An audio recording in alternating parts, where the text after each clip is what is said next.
mwongeye kwirirwa abakunzi ba Slim Jesus Entertainment. Benjamin William Mkapa wahoze ari perezida wa Tanzania yatabarutse azize uburwayi nk'uko byemejwe na Perezida John Pombe Magufuli. Mu butumwa yatanze mu ijoro ryakeye, Perezida Magufuli yavuze ko ababajwe cyane no gutangaza ko perezida wa gatatu wa Tanzania yapfiriye mu bitaro bya Dar es Salaam aho yari arwariye. Bwana Magufuli ntabwo yatangaje indwara yishe Benjamin Mkapa wari ufite imyaka 81 y'amavuko. Bwana Magufuli yagize ati, tugize ibyago bikomeye, dukomeze kumusengera. Amakuru arambuye arakomeza gutangazwa, ariko Mzee Mkapa nawe tugifite. Benjamin Mkapa wo mu ishyaka CCM yayoboye Tanzania kuri manda ebyiri kuva mu 1995 kugeza mu mwaka wa 2005. Akaba yaragiye ku butegetsi asimbuye Ali Hassan Mwinyi. Mkapa avukiye mu majyepfo ya Tanzania mu gace kitwa Mtwara, azakomeza kwibukwa mu karere nk'uwakuriye ibiro bishinzwe ubuhuza mu biganiro bigamije gushakira amahoro Burundi.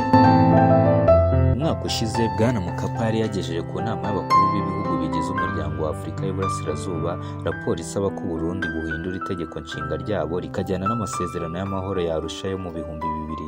Ibi byamaganwe n'intumwa zari zihagarariye Burundi, zavuze ko abarundi batasubiramo itegeko nshinga rishya batoye mu mwaka wa 2018. Kuri Twitter, Perezida Evariste Ndayishimiye w'u Burundi hamwe n'ibiro by'umukuru w'igihugu cya Kenya batangaje ubutumwa bw'uko bababajwe n'urupfu rwa Mkapa. Bwana Magufuli yatangaje kuri Twitter ko azibuka Mkapa nk'umuntu ukunda igihugu, ukunda umurimo n'uruhare rwe mu kubaka ubukungu bwa Tanzania. Bwana Mkapa kandi akaba asize umugore we Anna Mkapa ndetse n'abahungu 2. Ushobora kwibaza uti, ese muri Tanzania Bwana Mkapa azibukirwa kuki? Dore icyo muri Tanzania azibukirwaho. Mu mwaka w'1995 niwe perezida wa mbere watowe hamaze kwemezwa amashyaka menshi muri iki gihugu. Bwana Mkapa yahise atangiza amavugurura mu bukungu yaganishije igihugu mu bukungu bwisanzuye.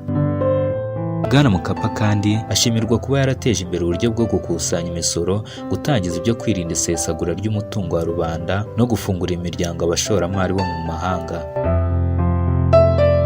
Amavugurura yakoze yashimwe na Banki y'Isi n'ikigega cy'imari ku isi, tuma ibi bigo bigabanya imyenda Tanzania yari bifitiye.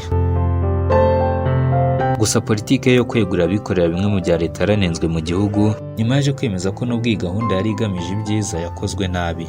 Mu kwezi kwa 11 mu mwaka wa 2019 yasohoye igitabo cy'ubuzima bwe yise My Life My Purpose, aho yanditse ko mu 2001 ubwo abapolisi bicaga abantu 21 bigaragambyaga mu gace ka Pemba bizahora ari ikintu kibi cyabaye ku butegetsi bwe.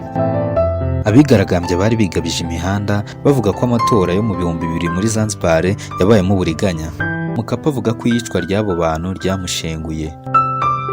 Perezida John Magufuli yatangaje iminsi 7 y'icyunamo mu gihugu, amabendera yose arurutswa kugeza muri 1/2. Kora subscribe kugira ngo dukomeze tugendane 5 kuri 5.